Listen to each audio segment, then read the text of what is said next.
Are we live? All right, let's roll. What's good, everybody? Unbiased sports fan. Watching some sports over the weekend, and we got a lot to talk about. We got a lot to talk about right now. For the show, we're going to cover the NFL draft picks 11 through 20. In the 2021 NFL draft picks 11 through 20. Also going to cover Canelo versus Billy Joe Saunders. Check that one out.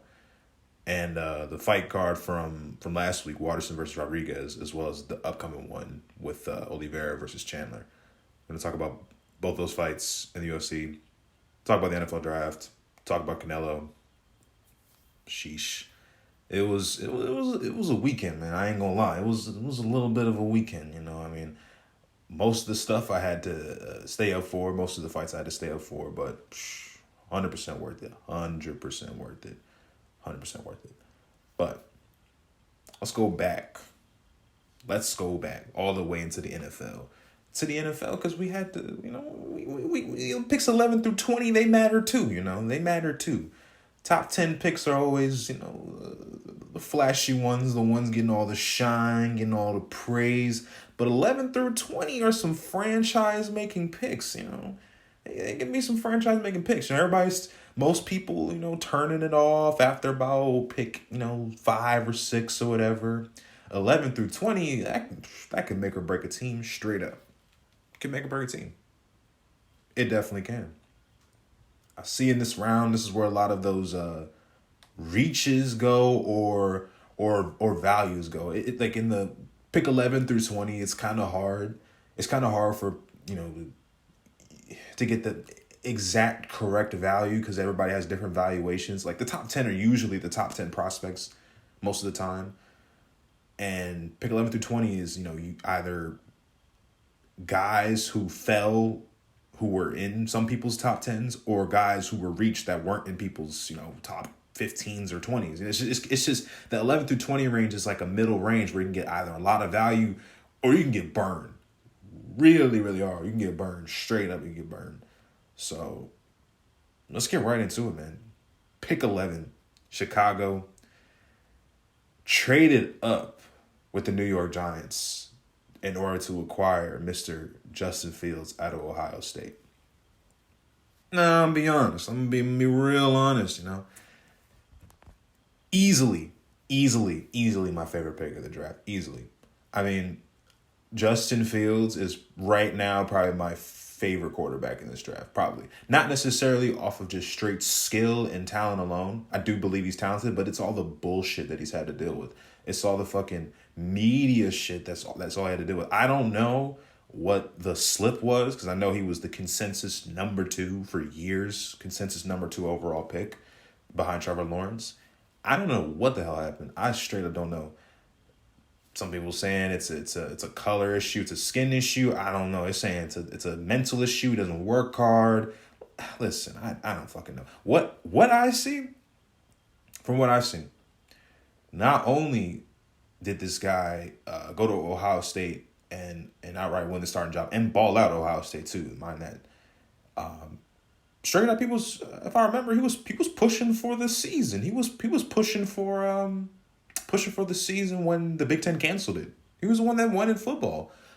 I don't know if some lazy asshole was like, hey, you know, I either can sit on my ass on the couch, eat some Lays, or I can start up, you know, I can play some games and actually, you know, give a damn about my college season. And to me, that like that's like the exact opposite of laziness, like the exact opposite of complacency. He could have easily sat, just kept his draft stock probably where it was. But the fact that he played and balled out and then it dropped, I don't know how that makes sense.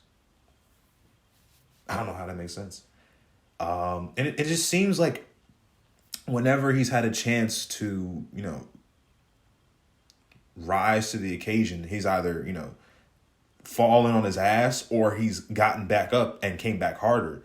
I think he lost his sophomore year or whatever year he lost in the playoffs, but I believe the year after that, you know, he he got to the college championship, mind you, and showed up the number 1 overall pick in the game. I mean, I just saw the game. It looked like he played better. Maybe he did, maybe he didn't. But in my eyes, I was like, this dude's got cracked ribs, and he's still out here throwing for what, 6 touchdowns in the game, something ridiculous. I don't know what the hate is, man. I don't know. The people are saying that his throwing motion's a little off, sure thing.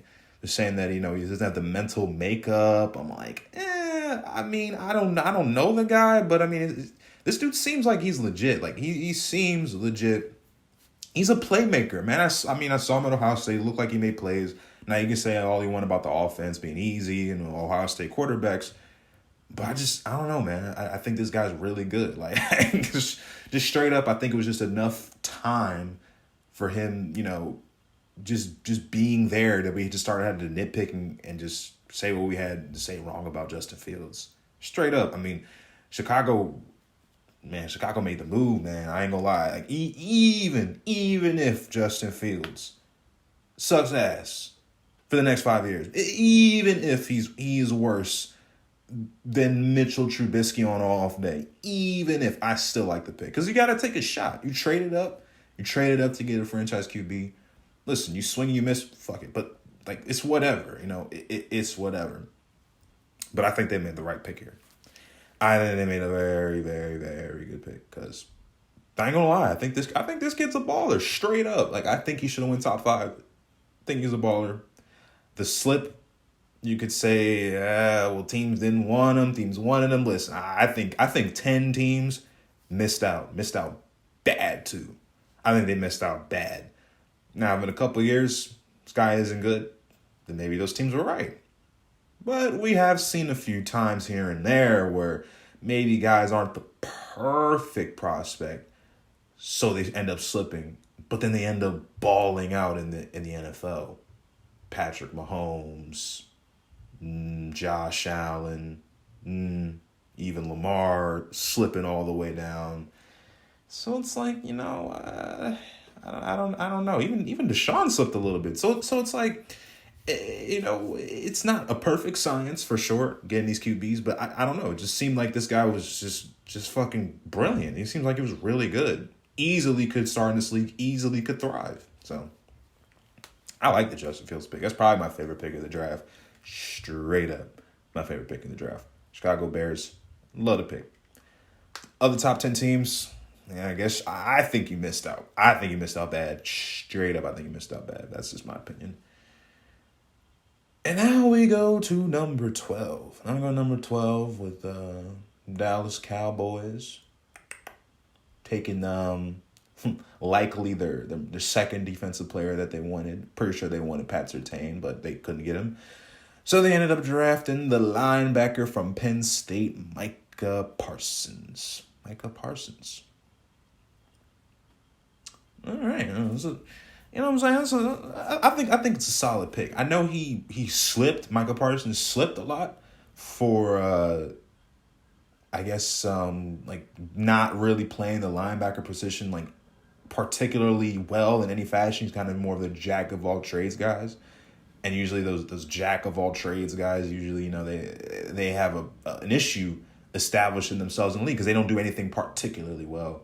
I think that was the concern about Micah Parsons, that he's just raw, and also some character concerns, something like that. But I think the Cowboys, they bounced back decently well. I mean, they didn't get their guy. It's like, all right, let's just get the next best player. And if he ends up being a stud, then that defense is somewhat, decent. It's somewhat solid. You got a nice linebacking core. You got, Trayvon Diggs out of Alabama, just improving and stuff like that. So I think they got a good shot. I think Michael Parsons was it wasn't the pick that they wanted 100%, but I think they bounced back nice. After taking Surtain, they could have just rage quit and just, traded out of the top, 15 and just drafted some no name. They could have screwed it up, and I think they bounced back decently. As far as the player, Micah Parsons, I mean, I know he was a high prospect before the 2021 NFL draft. I know he was, mocked to go like top 5 in a lot of these mocks, but he kind of slipped a little bit. So we'll see what happens. We've seen a few edge rushers slip in this draft. We're going to talk about Jalen Phillips at number 18, but there's a few edge rushers that slipped for particular reasons. But Micah Parsons, man, I mean, I think it's a decent pick. But it's a good bounce back pick. It's a good bounce back pick, because if he ends up being good, then it's like, well, they still got a good player and they can improve with the defense. So I like the pick. Number 13, L.A. Chargers. Not even the San Diego Chargers. They are the L.A. Chargers. We mean some business. Fuck all that San Diego shit. We're going L.A., baby. We're going L.A. Chargers. We're going big. We're going home, and we're taking the tackle out of Northwestern, Rashawn Slater. Great pick. Nothing else to say. Nothing else to say but a great pick. I think Rashawn Slater is a great tackle. And you go into the Chargers where they needed line help, and they're getting some line help with Rashawn Slater. Like, that's money right there. Justin Herbert gonna be dapping up Mr. Rashawn Slater the first day he walks into the building. He gonna be like, "Hey, my guy." You know what I'm saying? Like, as a quarterback, you gotta love, improving the line. You gotta love that, because it's like the line is everything, man. It's everything for a quarterback. It's everything. Everything for the whole team, really. For the whole team, it's everything. So Rashawn Slater going there, and the fact they didn't have to trade up to get him nothing, he just fell in their laps. That's money. That's straight money. Herbert's gonna ball. Chargers are gonna ball. It's a great pick, Rashawn Slater. He should make them a pretty formidable line, at least a decent one, maybe in their first year, because they did get the center, I think Corey Linsley, out of Green Bay. So they're making some moves. They're making some moves. They're trying to get Herbert in line. So I like it. I love the pick. And another pretty good pick, New York Jets at number 14. Trading with Minnesota to take Elijah Vera Tucker, guard out of USC. And this is what we like to see, GMs. This is what we like to see. Protect your young assets and build a line. You build a line, it's like you don't have to worry about half the other nonsense that comes with football once you build a line. Once you have a formidable line, like, football to me just seems like it's easier for the entire team. It just seems like everything flows better when you have a good line. And supporting Zach Wilson with a guard, Elijah Vera Tucker, it's just solid, man. Like what can I say? It's a solid pick. You know what I'm saying? That's what you need to do, man. In my opinion, that's what you need to do to support these young quarterbacks. Is get them offensive line help in the skill positions. You can go a little cheaper on that, because these NFL, man, a lot of these guys are really, really, really good. But linemen, top tier linemen will just take you over the top. So love the pick. And Elijah, big Elijah Vera Tucker. Now we're going to 15. The New England Patriots, they did end up snagging that quarterback out of Alabama, Mac Jones.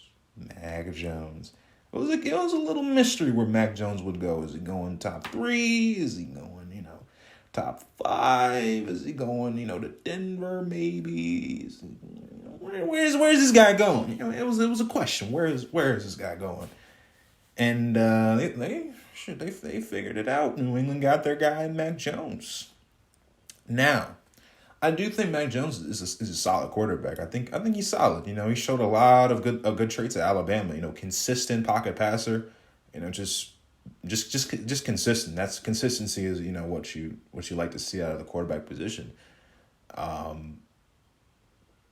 But I think New England is low key a tough place to play. I think they have a lot of good coaching there, especially on the defensive side of the ball specifically. But I don't know, for quarterbacks, I don't necessarily think it's the easiest place to play. I mean, Tom Brady saw a lot of success. But they're not necessarily offensive minded team. Bill Belichick is not necessarily, he's not an offensive coordinator. He's not an offensive guy. He coaches up the defense.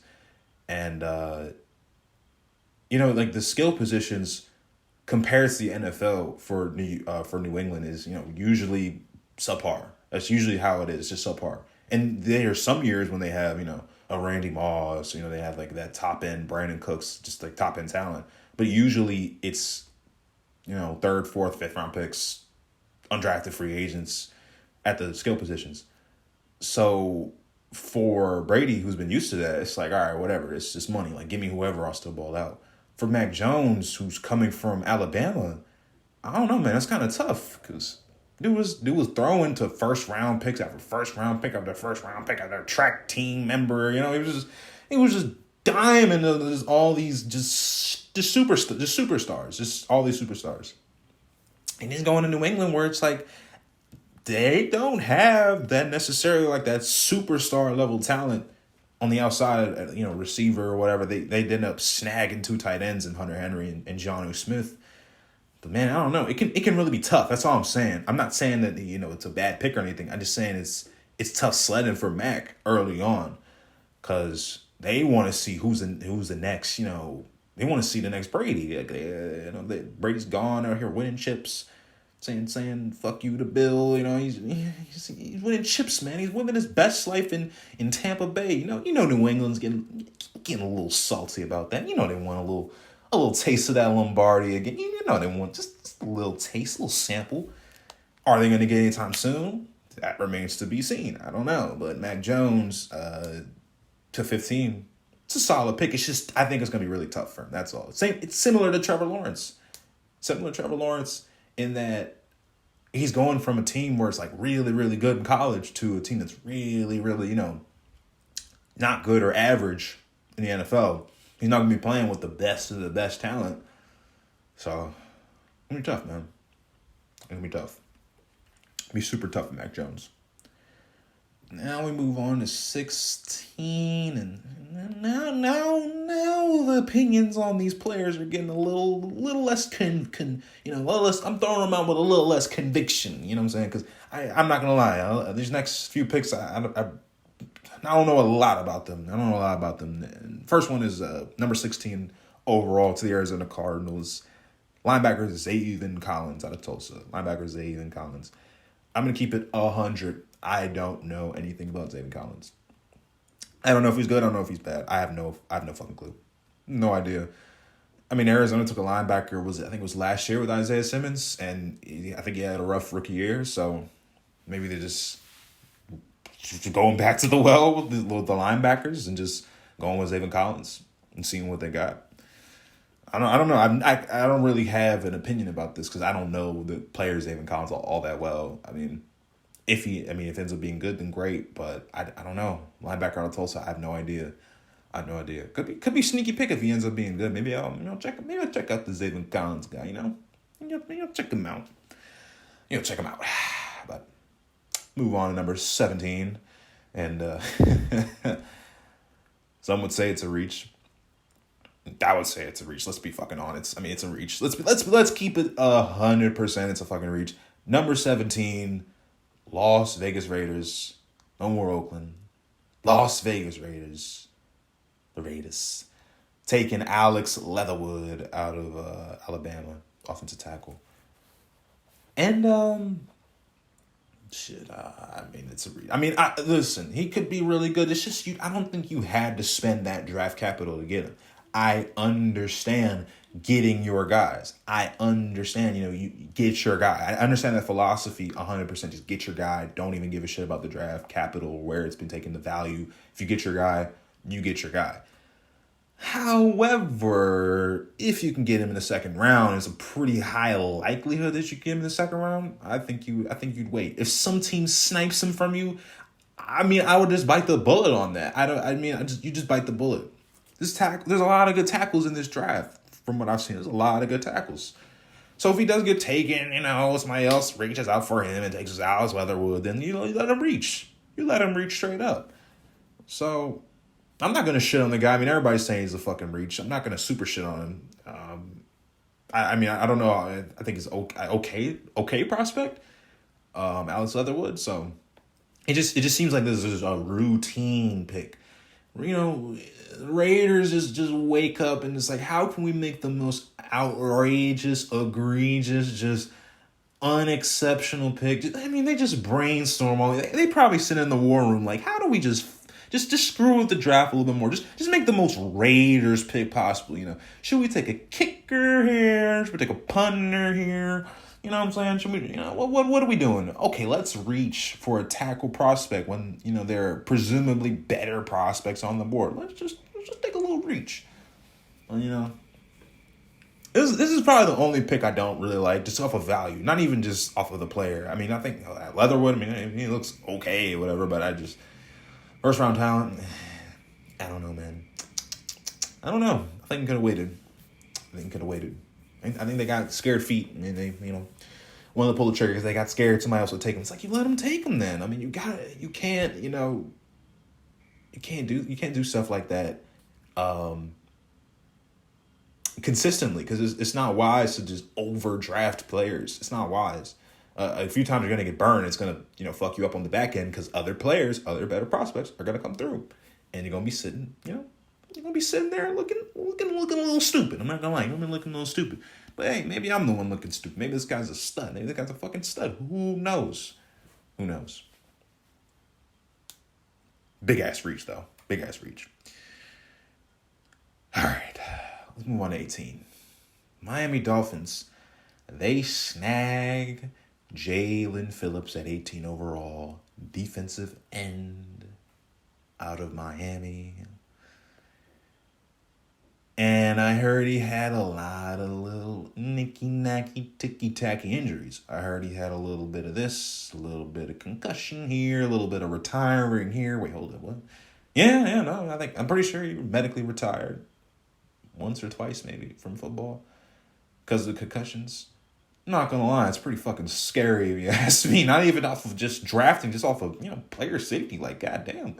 You had to retire from football because of concussions. Like, geez, fucking Christ.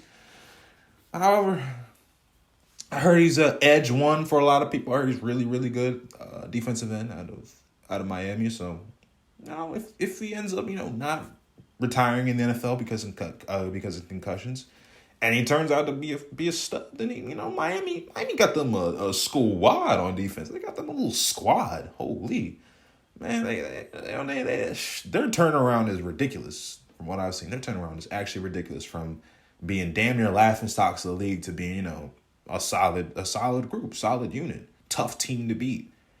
You know what I'm saying? So Jalen Phillips turns out, that is bad news. That is bad news for the NFL. That's bad news if he turns out really well. Hey, better hope that man fucking just. They better hope he chills out. They better hope. So they better hope. Let's go to number 19. Washington football team selects Jamin Davis, linebacker out of Kentucky.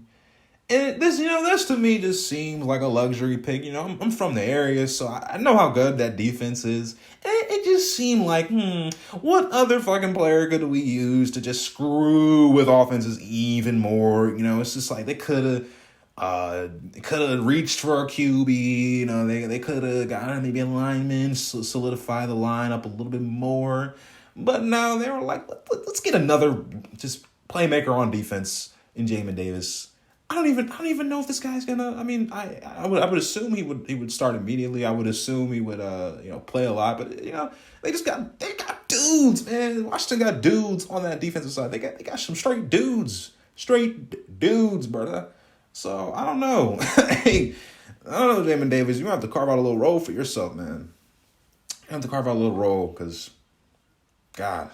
It's just similar to the Jalen Phillips pick. It's like if he turns out to be really, really good, I mean, God, gotta be on notice. Who the hell wants to play Washington with a fucking front seven like that with Jamin Davis reaching his full potential? Like, who the hell wants to play that?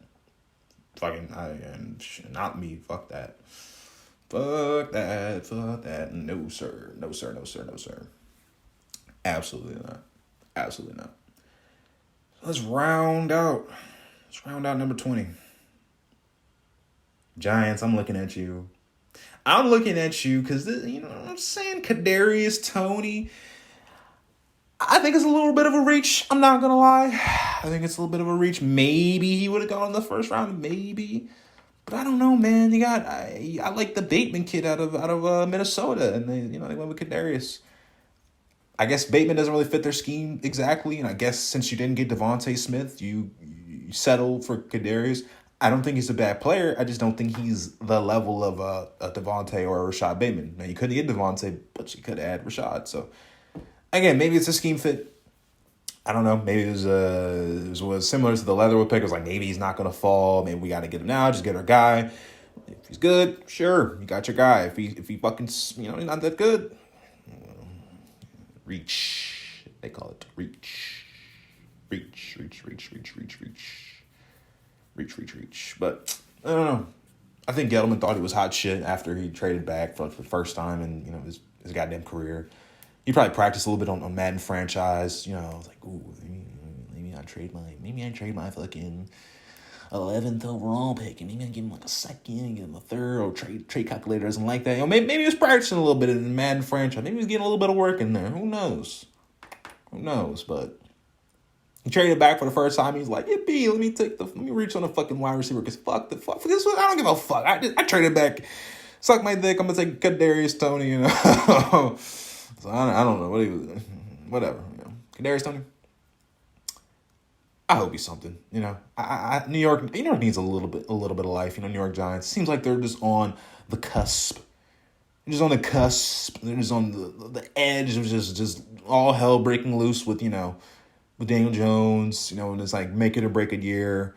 Saquon, getting hurt a lot. It's like that defense is getting there. It's solid, but it's I don't know. Hopefully the Tony pick turns out okay. Hopefully it turns out okay. So I think it's a reach, but whatever. What the fuck do I know? And that rounds out NFL draft picks 11 through 20. And then we're going to hammer out the last 12 picks in the NFL draft on the next show. Talk about some more players, some more picks. There was something to talk about. Low key 21 through 32. Well, I don't say it might be more interesting. It could be though. It could be for sure has the potential to be more interesting than 11 through 20. So we'll talk about that next show. All right, so now we switch gears. And we wrap it all the way over. We just go from the NFL all the way into bam 1 2 1 the boxing. All the way into the fucking boxing. We just switch over. And shit, what a fight, to say the least. What a fight. I'm in London right now, so I had to watch that. I think it came on 4:30ish because they wanted to take all fucking day. Canelo, I'm looking at you, and it'll take all fucking day to get to the ring and have the orchestra, have the band singing the songs and doing the dance. I'm not gonna lie, the woman there were looking, with the little dresses. I was like, okay, getting little moves on. Guys in the suits playing with the guitars. I was like, this is looking pretty solid. Where's Canelo? Where's Canelo? But he did show up. And he was, taking a sweet old time, taking a little stroll to the ring, just looking left like, I got this. Looking right, like, I got this. Looking up to the crowd. Crowd's like, you got this. Shit, he looked like he had it. I ain't gonna lie, like, just from the walk, from the crowd. I mean, this dude would throw, a body shot and the crowd would just roar. They would just fucking roar. Oh man, it was sick. I don't even watch a lot of boxing, so it's like I don't even watch a lot. So that was more of me just being kind of a little bit of a casual, just like, okay, this Canelo guy's really good, right? I'm like looking him up before the fight. Like, he's got a lot of little belts. He got like 3 belts? Jeez, this guy's really fucking good. Holy shit. And he hasn't lost since like Floyd Mayweather in 2013. I'm like, this dude's fucking solid. And Billy Joe hasn't lost. It was a good fight. It was a good hype to the fight, and it definitely lived up to the expectations. I believe. I mean, just from my perspective, it was like they were matching each other blow for blow. At least early on, Canelo in the first round, he was doing this little patience, reading him a little bit. And then the second, third round, it was whop, whop, whop, body shot from Canelo. Up high, body shot, combinations. And they were hard. They looked fucking hard. It looked like some hard combinations. Ooh, they look like some hard combinations. And Canelo, he ended up pulling it out, man. He ended up pulling it out in the 8th round. Because it's such bullshit, because this guy was like, oh, I'm going to finish him in the 8th, what did he say, 8th, 9th, or 10th round? And he finishes him in the 8th fucking round. It's just like, it's ridiculous. The shot he hit him with the eye, though, looked painful as fuck. I'm not going to lie. It looked painful as fuck. I mean, I think he hit him. I think he said he broke his cheek. I knew I broke his cheek. I'm like, sheesh, wish. Breaking cheeks out here. That's not, breaking cheeks is, as a daily job, breaking cheeks is, Lee. You know what I'm saying? So the fact that he said that and corner stoppage or whatever for Billy Joe. I mean, he's 33-0 corner stoppage. He's probably like, what the fuck? Like, he's probably pissed off. But great win for Canelo. Because this motherfucker has like 4 belts. I mean, I'm seeing him celebrate with 9 belts or whatever. It's like some bullshit. It's like, you got so many belts, you can't even hold them up. I'm like, you're goddamn right, he can't fucking hold them up. Just like all this gold just sitting on him. All this ice just sitting on him. But Canelo Alvarez, man, that was really good. That was a really good fight, man. I was like, wow.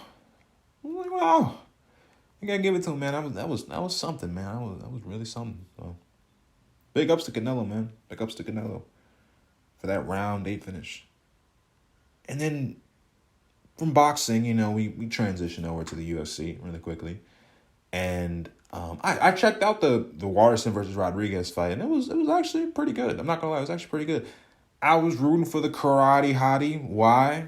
Her name rhymes, and she's attractive. So I mean, what the fuck? I'm a simple guy. I was rooting for her. Simple man. I didn't know the chick she was facing had hands of fucking steel. I didn't know she had I didn't know she had the combos like that. I mean, Jesus, I would have picked her in Mortal Kombat when I was growing up, because that's how many hands she had. She was fucking insane. I mean, I was like, what the fuck, man?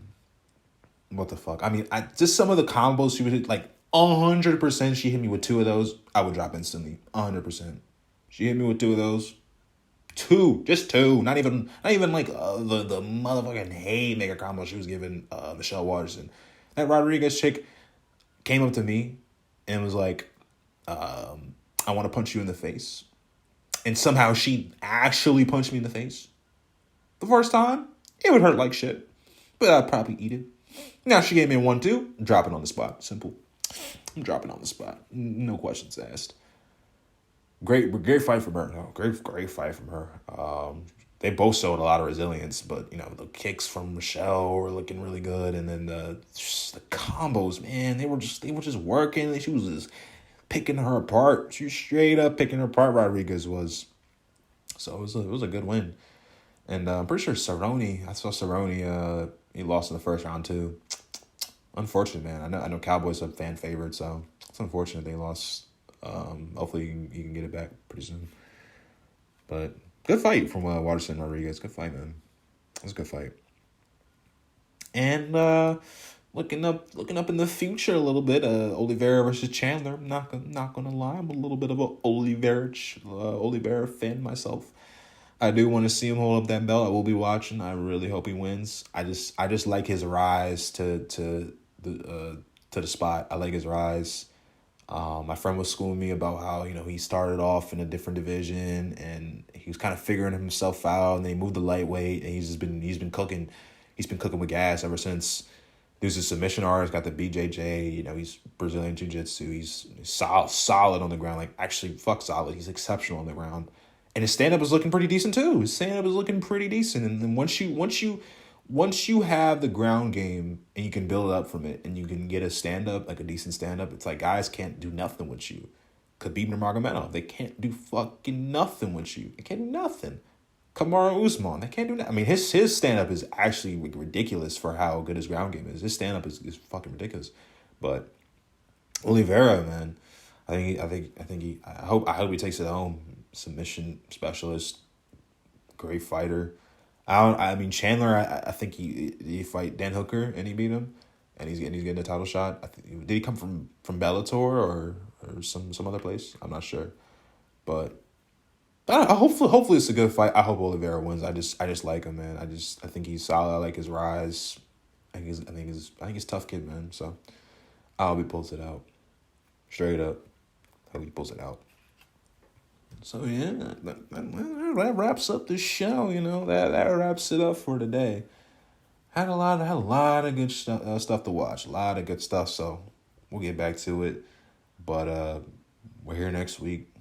We're here next show. Talking shit, talking sports. Hope you tune in. You know what I'm saying. Hope you can check it out. See what we got going on here. You know what I'm saying. This has been the Unbiased Sports Fan, and I'm signing out.